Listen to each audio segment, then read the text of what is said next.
Hey everyone, over the past couple months we've been building the BMW F30 that we got wrecked, and we've made a lot of progress. We've replaced a lot of parts, done a lot of stuff on it, and got it driving and running again. But over the next couple videos we're going to be making a few additional changes and upgrades to the car to make it even better. My name is MJ, thank you for joining. In today's video we're going to be replacing the wheel bearing. Once the tires are off, you want to get the knuckle in the middle loose, a wedge to hold it so that it doesn't turn, and then maybe a screwdriver or a nut in one of the wheel wells will do just fine. Once that's off, you want to also take out the caliper. The brakes do have to come off.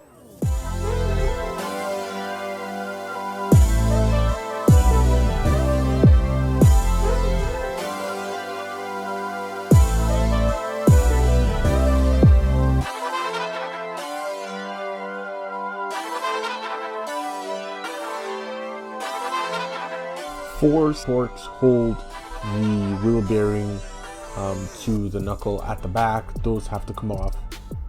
I would like to say they're fairly easy to reach, but not from underneath the car, maybe on a hoist, so just be wary.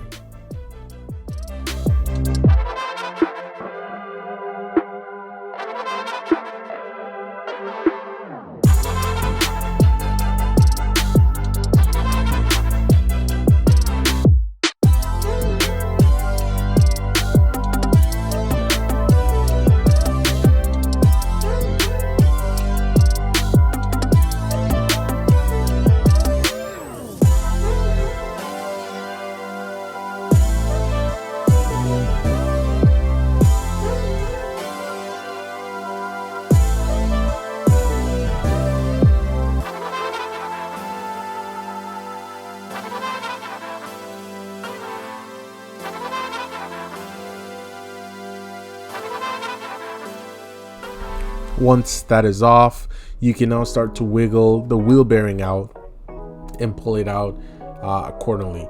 Sometimes you might have to hit it if it's stuck in there real good like mine was, so just tap it with a hammer and it should fall out quite easily.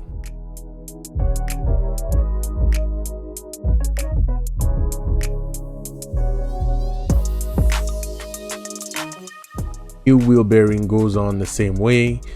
You have to make sure the knuckle sits right in, so when you put in the knuckle, try to turn it, making sure that it turns with the knuckle at the back. Everything should fit right in. It can only fit one way, I found, so you can't really screw this up, and then the 4 bolts should go in the back.